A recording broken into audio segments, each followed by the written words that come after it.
Baik, seperti tadi saya sampaikan bahwa materi hari ini kita akan membahas tentang aggregate planning. Ya, kalau di pertemuan sebelumnya kita membahas tentang forecasting gitu. Nah, salah satu input aggregate planning itu adalah forecasting. Tapi sebelumnya saya akan bahas dulu apa itu aggregate planning.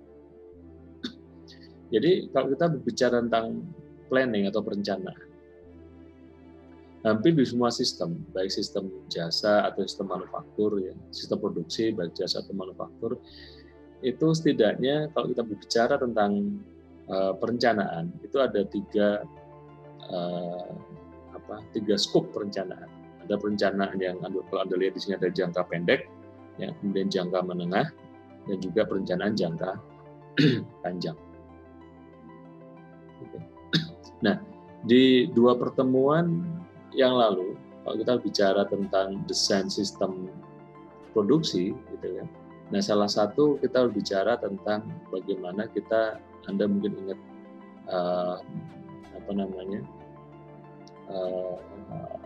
strategi penempatan proses dan strategi penempatan produk, gitu.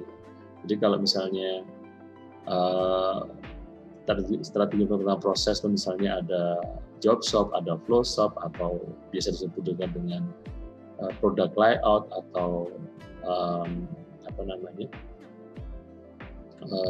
job shop itu ya, saya agak lupa namanya. Itu kan fokusnya lebih banyak di sini, di proses layout. Itu sesuatu yang sifatnya jangka panjang. Jangka panjang. Nah, selain itu, ada juga disebut dengan strategic capacity planning. Jadi perencanaan kapasitas perusahaan. Jadi setelah proses planning, kemudian strategic planning. Perencanaan kapasitas perusahaan. Jadi kapasitas perusahaan itu tidak dengan gampang dinaikkan. Ya, kalau kita mau menaikkan kapasitas perusahaan secara signifikan, itu perlu perencanaan yang jangka panjang. Karena ketika kita menaikkan kapasitas perusahaan atau kapasitas produksi itu secara signifikan gitu. Artinya itu perlu perencanaan apakah tempatnya ada, tanahnya maksudnya. Kemudian kita harus beli mesin berapa, bagaimana investasinya dan sebagainya. Karena itu berhubungan dengan kelayakan secara finansial. Ya, nanti kita akan membahas tentang salah satu metode yang kita pakai untuk analisis kelayakan. Jadi di mata kuliah ini kita juga akan berbicara tentang analisis kelayakan. Ya, kita akan berbicara satu metode yang disebut dengan ekonomi teknik. Gitu. Ya. Jadi proses planning, strategi capacity planning itu adalah perencanaan jangka panjang. Nah, di dalam sistem produksi juga ada disebut dengan perencanaan jangka menengah atau intermediate range. Ya, yang salah satunya disebut dengan aggregate planning. Ini akan kita bahas hari ini. Perencanaan agregat. Jadi kalau jangka panjang atau long range itu biasanya bisa lebih dari 5 sampai 10 tahun. Jadi di sini kalau long range ya itu bisa 5 sampai 10 tahun. Nah, kalau yang intermediate range itu biasanya bisa dalam kisaran 2 sampai 5 tahun. Kalau short range itu biasanya kurang dari 2 tahun. Atau bahkan bisa harian, bisa mingguan, bisa bulanan. Bisa harian, bisa mingguan, bisa bulanan. Master production schedule juga ini bisa jadi bulanan juga bisa. MRP bisa jadi juga dalam bentuk bulanan. Jadi kadang-kadang juga tidak ada standar pasti. Di beberapa kasus long range ini bisa lebih dari 1 tahun. Kemudian kalau intermediate itu bisa 3 sampai 12 bulan gitu kan. Kemudian kalau short range itu kurang dari 1 bulan gitu. Ya, bisa seperti itu. Nah, kalau kita lihat dari gambar ini, jadi proses planning itu kemudian akan di-breakdown menjadi strategic capacity planning. Nah, strategic capacity planning di-breakdown menjadi aggregate planning. Nah, itu kita akan bahas detail apa itu aggregate planning. Nah, aggregate planning itu nanti kalau di manufaktur itu akan menjadi apa yang disebut dengan master production schedule. ya, Master Production Schedule, MPS, Master Production Schedule. Jadi jadwal produksi master. Itu kayak rencana jadwal produksi misalnya sampai 1 tahun ke depan, ya, dan seterusnya. Nah, kita nggak akan bahas masalah yang di sini, yang Master Production Schedule sampai order scheduling. Nah, jadi kita akan membahas tentang aggregate planning. Baik, jadi apa itu aggregate planning sebetulnya? Jadi aggregate planning itu adalah sebuah pendekatan atau sebuah metode yang tujuannya untuk menspesifikasikan kombinasi optimal dari 3 variabel.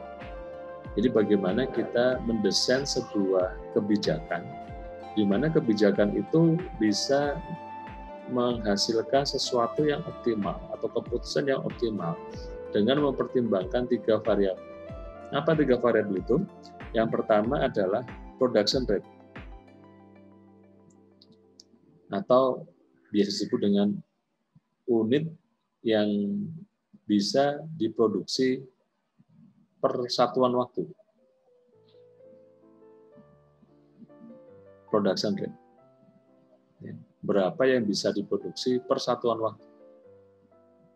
Bisa per hari, bisa per jam, dan sebagainya. Kemudian variabel kedua yang perlu kita pertimbangkan adalah workforce level, jumlah tenaga kerja. Ya, kemudian yang ketiga inventory on hand atau on hand inventory, yaitu inventory yang kita peroleh dari periode sebelumnya. Jadi dengan mempertimbangkan inventory on hand, dengan mempertimbangkan level of workforce, dengan mempertimbangkan production rate, itu kita harus membuat keputusan seperti apa, ya, supaya hasilnya itu optimal. Artinya apa? Yang disebut dengan optimal itu artinya bagaimana kita bisa menghasilkan kebijakan yang bisa menghasilkan biaya yang paling kecil buat perusahaan. Sekali lagi dengan mempertimbangkan 3 variabel ini. Nah, kemudian tadi saya sampaikan bahwa aggregate planning itu adalah perencanaan yang sifatnya intermediate level. Jadi periodenya antara 6 sampai 18 bulan. Kita lanjutkan.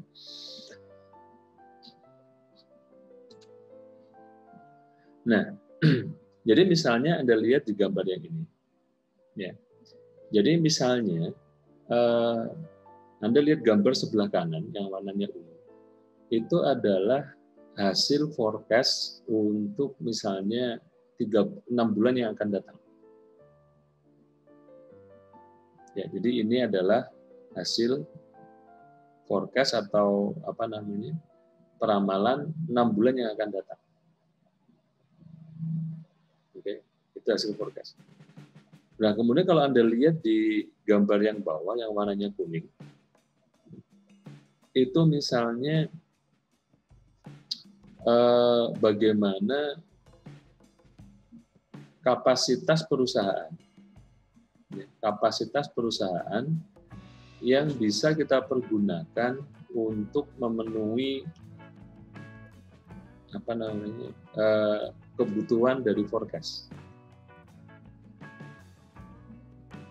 Nah, pertanyaannya, bagaimana kita harus membuat sebuah kebijakan? Anda lihat yang warna ungu di sini. Bagaimana kita harus membuat kebijakan supaya bisa balance antara production rate, workforce level, dan inventory untuk bisa membuat 2 gambar tadi, yang warna gambar yang atas, atau gambar pertama dan gambar kedua, itu bisa cocok. Idealnya atas sama bawah itu harus cocok. Idealnya supaya tidak ada inventory. Tapi itu sangat susah dilakukan. Nah, sekarang coba kita bahas satu-satu misalnya. pada bulan Januari, misalnya demand-nya 4.500 dan kapasitas perusahaan 4.500, jadi nggak ada masalah. Nah, tapi di bulan kedua, misalnya kebutuhannya 5.500, tapi kapasitas perusahaan dia hanya bisa memproduksi 4.000.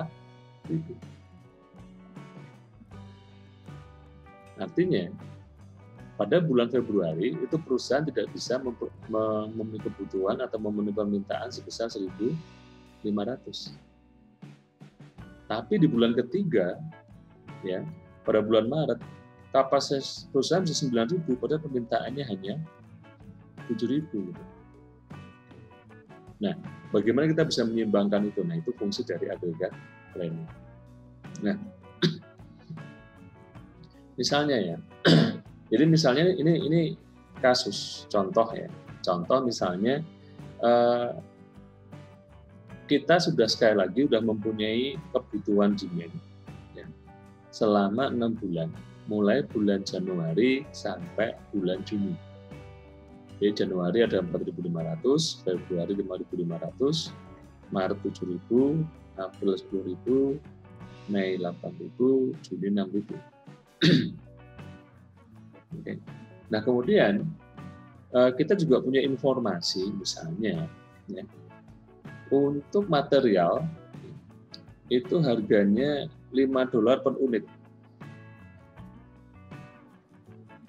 Jadi Anda ingat biaya-biaya ini, $5 per unit. Kemudian holding cost atau biaya simpan itu $1 per unit per bulan. Jadi kalau misalnya ada sisa itu bisa disimpan, tetapi perusahaan kena biaya $1 per unit per bulan. Nah, kemudian ada marginal cost of stock out,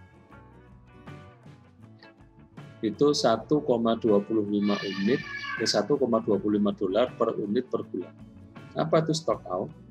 Stock out adalah kondisi di mana perusahaan tidak bisa memenuhi demand. Contoh misalnya, kalau demand-nya ada 5.000, tapi kapasitas perusahaan hanya 4.000, artinya ada stock out sebesar 1.000. Nah, 1.000 itu per unit misalnya di sini kena biaya $1,25. Nah, kemudian jika perusahaan itu membutuhkan tenaga kerja dan mereka mempunyai kebijakan untuk hiring and training, mereka merekrut tenaga kerja, itu mereka akan mengeluarkan biaya $200 per pekerja untuk biaya rekrutmen dan biaya training. Nah, kemudian jika perusahaan itu memberhentikan tenaga kerja, di PHK misalnya, maka perusahaan bertanggung jawab untuk membayar kompensasi misalnya sebesar $250 per pekerja. Oke. Nah, apa itu labor hours required? Labor hours required itu adalah waktu yang dibutuhkan satu pekerja untuk memproduksi satu unit. Artinya, kalau nilainya 0,15 hours per unit, artinya untuk memproduksi satu unit diperlukan 0,15 jam. Ya, 0,15 jam. Oke. Nah, kemudian straight labor cost itu adalah biaya tenaga kerja, gajinya $8 per jam. Jika misalnya ada beginning inventory, jadi beginning inventory ini adalah inventory yang sisa dari periode sebelumnya, itu ada 250 unit. Okay. Kemudian productive hours per workers per day, jadi mereka bekerja, tenaga kerja itu bekerja selama 7,25 jam per hari. Tapi mereka dibayar selama 8 jam. Kenapa begitu? Karena yang 0,75 jam itu adalah jatah mereka istirahat. Tapi mereka tetap dibayar. Nah, bagaimana kita menyelesaikan kasus ini jika ada demand seperti ini? Oke. Nah, perlu Anda ingat bahwa demand ini itu bisa jadi didapat dari forecasting, ya, dari forecasting. Nah, kita lanjutkan. Jadi misalnya kita sudah mempunyai informasi tentang demand dan biaya yang ada di bawah tadi, yang ada di bawah ini, ya kan? Oke, jadi misalnya sekali lagi demand dari Betawi, ya, dan orang bekerja misalnya per hari itu 7,25 jam dan dibayar untuk bekerja selama 8 jam. Nah, coba kita lihat sekarang. Jadi di sini ada bulan Januari, Februari, Maret, April, Mei, dan Juni. Kemudian ada jumlah hari selama 1 bulan. Kenapa beda-beda, Pak? Ya karena ada hari libur dan sebagainya. Jadi misalnya bulan Januari ada hari kerja selama 22 hari, kemudian Februari ada 19 hari, Maret ada 21 hari, dan seterusnya. Oke. Nah, kemudian bagaimana kita mencari hours per worker per month? Ini, hours per worker per month. Bagaimana kita mencarinya? Ya, dikalikan saja. Misalnya di bulan Januari itu ada 22 hari kerja. 22 hari kerja, ya kan? Kemudian per hari per orang itu kerja 7,25 jam. Sehingga dalam 1 bulan seseorang itu bekerja selama 7,25 kali hari kerja aktif dalam 1 bulan, itu 22 di bulan Januari. Dapat 159,5 jam kerja orang selama 1 bulan. Jadi 1 orang di bulan Januari itu bekerja selama 159,5 jam. Oke. Nah, kemudian bagaimana kita menghitung unit per workers? Unit per workers, ya, itu dihitung dari, sebentar, kita hitung apa dulu? Oh ya, unit per workers itu kita mencari dalam 1 bulan, ya, berapa unit yang bisa dikerjakan oleh 1 orang. Anda lihat di kotak yang di sini, ya kan? Kotak yang biru yang kedua yang agak besar. Kalau 1 hari orang bekerja 7,25 jam, ya, kemudian per unit dia membutuhkan 0,15 jam, sehingga dalam 1 hari dia bisa memproduksi 48,33 unit per orang per hari yang bisa diproduksi. Nah, kalau 1 bulan itu ada 22 hari di bulan Januari, maka berapa yang diproduksi selama 1 bulan? Yaitu 48,33 dikalikan 22. Maka ketemu 1063,33.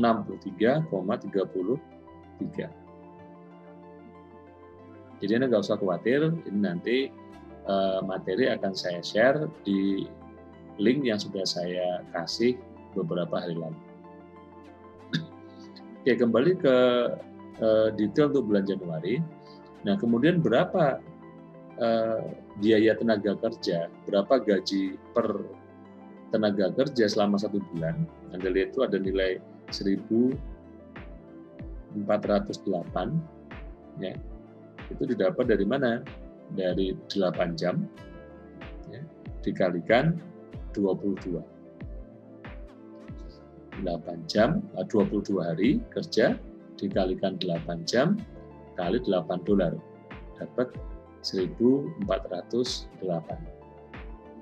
Nah, dengan cara yang sama, Anda bisa menghitung data-data untuk bulan Februari, bulan Maret, April, dan seterusnya. Tapi ingat, yang membedakan adalah apa? Jumlah hari dalam satu bulan. Saya ulangi lagi, ya. Kalau dari sini, saya ulangi lagi. Oke. Jadi pada kasus ini, ya, bagaimana kita menghitung strategi yang pertama, ya. Strategi yang pertama yaitu chase strategy. Jadi nanti ada dua strategi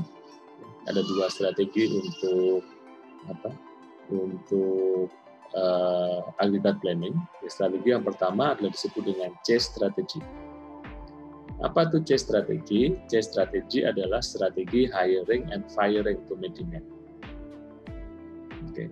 Jadi data yang ini, yang dalam kotak ini, data yang memang sudah kita hitung dari slide sebelumnya. Oke. Jika diasumsikan misalnya pada saat ini di awal periode perusahaan mempunyai 7 orang pekerja. Nah, pada bulan Januari ya, ternyata demand-nya 4.500. Ya, dan beginning inventory-nya 250. Sehingga berapa yang diproduksi pada bulan Januari itu adalah sebesar 4.250 yang didapat dari demand dikurangi beginning inventory. Oke. Nah, untuk memproduksi 4.250 itu berapa orang yang dibutuhkan? Yang dibutuhkan adalah, ini Anda lihat, 4.250 total produksinya dibagi berapa yang bisa diproduksi per orang per bulan. Ini dapat 1.063. Dapat dari sini.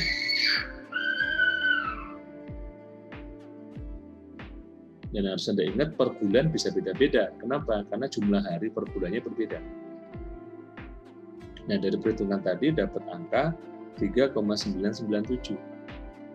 Ya, karena ini adalah jumlah orang tidak mungkin koma, kita bulatkan ke atas menjadi 4 pekerja. Nah, kebutuhannya 4 pekerja, padahal periode sebelumnya ada 7 pekerja, maka 3 orang akan diberhentikan di bulan Januari. Nah, dengan kondisi ini, ending inventory-nya menjadi 0. Oke. Nah, sekarang kita masuk ke periode yang kedua dan seterusnya. Ya. Nah, ini untuk periode Januari sampai Juni yang saya bikin satu tabel. Nanti ketika Anda ujian, Anda harus bikin aggregate plan-nya satu tabel seperti ini. Ya, jadi bulan Januari sudah kita hitung, ya. Bulan Januari sudah kita hitung tadi. Nah, sekarang kita beranjak ke bulan Februari. Nah, bulan Februari demand-nya 5.500. Ya. Kemudian beginning inventory-nya 0. Artinya tidak ada sisa inventory dari bulan Januari. Ini 0. Jadi kembali ke sini 0. Sehingga pada bulan Februari jumlah yang diproduksi adalah 5.500. Nah, karena per orang per bulan itu bisa memproduksi 137,75 di bulan Februari, ya, sehingga kalau demand-nya 5.500, maka dibutuhkan pekerja sebesar 5,9 atau kita bulatkan menjadi 6. Nah, karena pada periode sebelumnya kita punya 4, sehingga diperlukan hired itu sebesar 2 orang. Begitu seterusnya sampai di bulan Juni. Tapi di bulan Juni karena demand-nya turun, itu ternyata di sini ada fired 2 di bulan Mei dan 1 di bulan Juni. Jadi saya ulangi, tadi ada pertanyaan bagus, artinya kalau seperti ini ending inventory-nya selalu 0, betul. Jadi tujuan metode yang pertama, chase strategy atau hiring and firing to meet demand. Anda lihat ini kata kuncinya, hiring and firing to meet demand.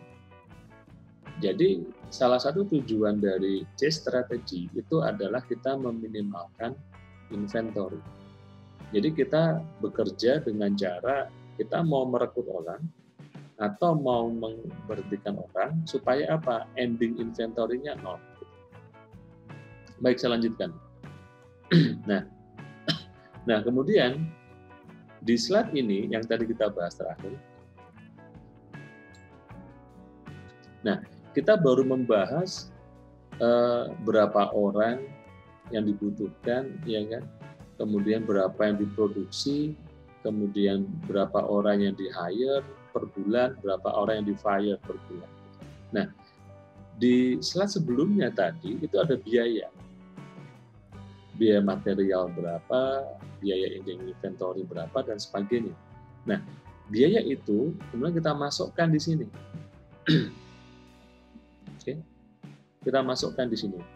Jadi yang bawah ini, ya. Kemudian kita lanjutkan masih ada lembaran di bawahnya lagi, yaitu untuk menghitung biaya. Jadi ini kondisi yang sudah kita hitung dari slide sebelumnya. Nah, pertanyaannya, ada berbagai macam biaya yang berasosiasi, yang berhubungan dengan kondisi yang sudah ada di bulan Januari sampai bulan Februari. Ya. Yang pertama, Anda ingat biaya-biaya yang ada di sini. Ya, saya buka lagi. Biaya-biaya yang ada di slide yang ini. Bahwa misalnya per material itu ada biaya $5, biaya simpan $1 dan seterusnya, ada biaya layoff $250, biaya untuk fire, untuk PHK, dan untuk training dan hiring untuk rekrutmen itu $200. Nah, itu yang akan kita aplikasikan di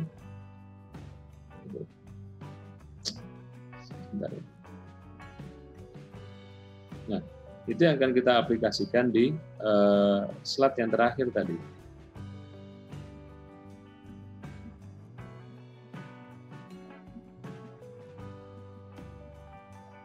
Ya.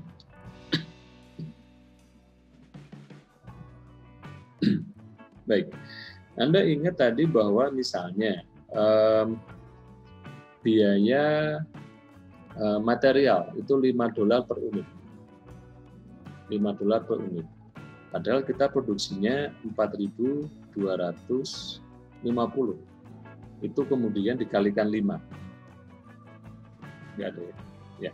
Dikalikan 5 menjadi 21.250. Kemudian ada berapa orang kerja, ya, dikalikan berapa jam kerjanya. Ya, misalnya di sini ada berapa tadi? 7,25. Enggak. 4 orang. 4 orang dengan biaya $8 per jam. Ya, $8 per jam. Berarti nanti kita menghitung 4 kali 22 hari, gitu kan? Kali 8. Jadi itu akan menjadi labor cost.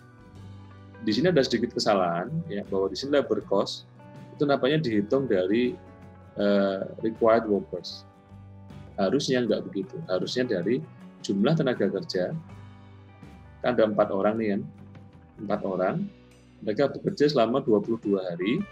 Per hari mereka kerja 8 jam. Per jam mereka dibayar $8. Nah, Ini sama dengan berapa, itu akan mengisi di sini. Pak, yang barusan gimana Pak ngitungnya Pak? Yang barusan, nah, ingat ya, jumlah tenaga kerja bulan Januari dibutuhkan berapa? 4 orang kan? Iya. Ya, berarti 4. Satu harinya di bulan Januari ada, satu bulan ada 22 hari. Di sini. Ya. Days per month, ya kan? Kemudian, mereka sehari kerja selama 8 jam. Betul? Kemudian per jam dibayar $8. Oke, Pak. Coba dihitung berapa itu? Mungkin sekitar 5.000-an sekian.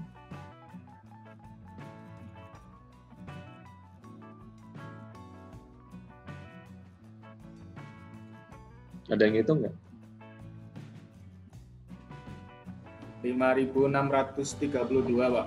5.632. Nah, harusnya di sini ini itu nilainya 5.632, bukan 5.627. Karena 5.000 yang ini itu dihitung dari 3,99, jadi ini 3,997. Coba kalau dihitung 3,997 kali 22 kali 8 kali 8 berapa? Mungkin 5.627 itu. Betul nggak?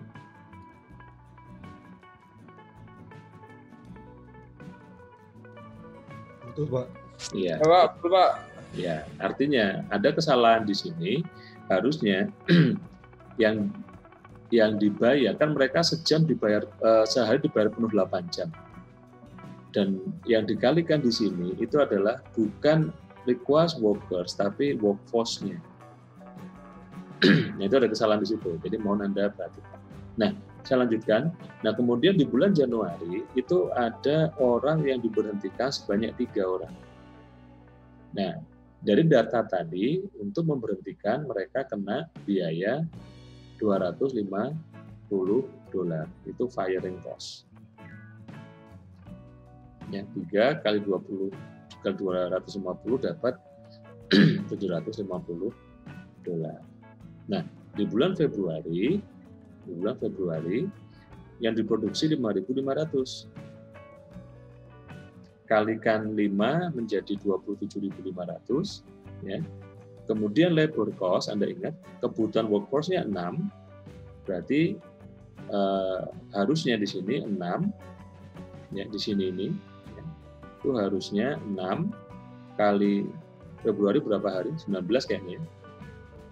Ya, 19 kali 19 kali 8 kali 8. Ya.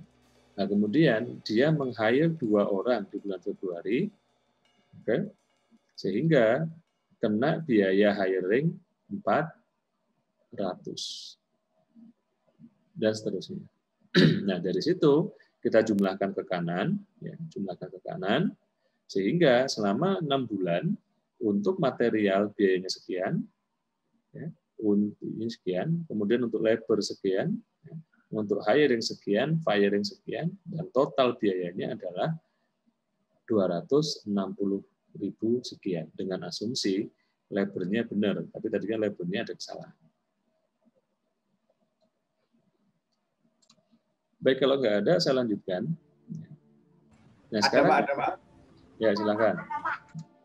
Jadi sekali lagi mohon Anda bayangkan bahwa kita sekarang misalnya di bulan November. Nah, perusahaan menugaskan kita untuk menghitung. Coba kita punya 2 strategi, change strategy sama workforce level strategy. Untuk memenuhi kebutuhan bulan Januari sampai bulan Juni tahun depan yang demand-nya sudah kita forecast. Nah, setelah kita hitung pada C strategi itu mengeluarkan biaya dalam kisaran $260.000.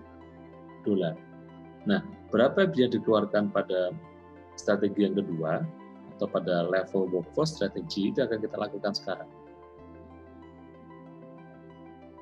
Nah, sekarang misalnya begini. Sekarang kita masuk ke strategi yang kedua.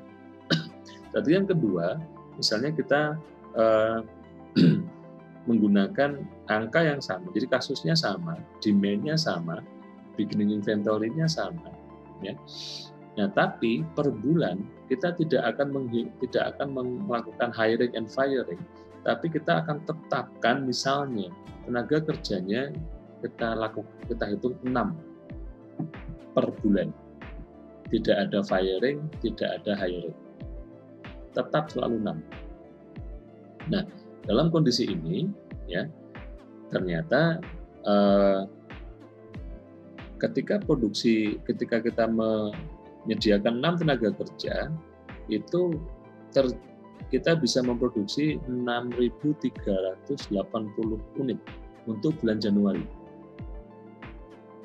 Dapatnya dari mana? Dapatnya dari berapa jumlah hari dikalikan 6 dikalikan jumlah unit yang bisa diproduksi per orang per bulan di bulan Januari. Oke. Nah, karena kita memproduksinya 6.380 padahal kebutuhannya 4.250, maka ada ending inventory di akhir bulan Januari sebesar 2.130. Nah, detailnya Anda bisa lihat di sini.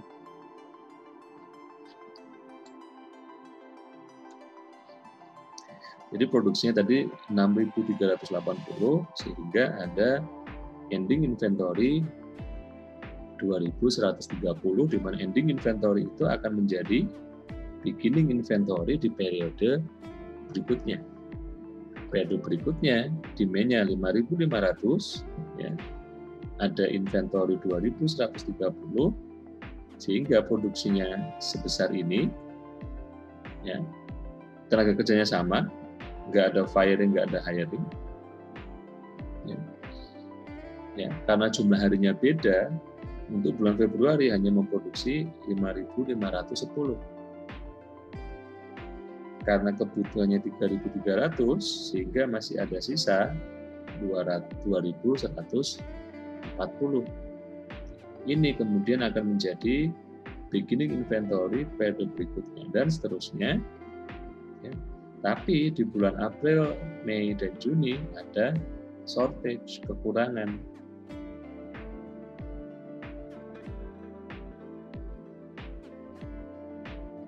Oke, kekurangan. Gitu. Nah, ini dari situ kemudian kita hitung. Ya. Kita hitung berapa totalnya. Nah, ternyata kalau kita hanya meng-hire 6 orang saja, ini dengan biaya-biaya yang ada di sini, ya, total biaya labor-nya berapa, materialnya berapa, storage sama stock out-nya berapa, itu dengan work level strategy dan kita hanya meng-hire 6 orang, itu perusahaan mengeluarkan biaya 241.600. Sehingga kita bisa lihat bahwa di sini itu ternyata lebih kecil daripada strategi yang pertama tadi. Itu apa? Chase strategy yang mengeluarkan biaya sekitar 260.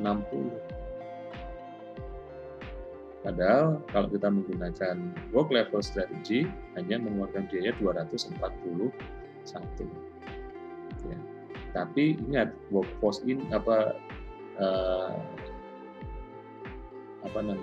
level workforce strategy itu dengan asumsi yang kita rekrut adalah 6 orang. Anda perlu hitung juga kalau yang direkrut 7 orang berapa. Karena kalau 7 orang bisa jadi ininya akan berbeda kan. Mungkin bisa jadi tidak akan ada shortage atau bahkan mengurangi shortage. Nah, artinya perusahaan dihadapkan pada 2 pilihan sekarang. Pilihan pertama, dia menggunakan chase strategy yang pengeluaran sekitar $260.000. Yang kedua, ada workforce level strategy dengan jumlah 6 orang yang mengeluarkan biaya $241.000 kira-kira. Nah, coba Anda hitung berapa kalau perusahaan menggunakan workforce level strategy 7 orang. Ini PR nanti. Oke, itu PR. Ya, sekali lagi, kalau nggak ada pertanyaan, saya cukupin sekian. Kalau lebihnya mohon maaf. Assalamualaikum warahmatullahi wabarakatuh.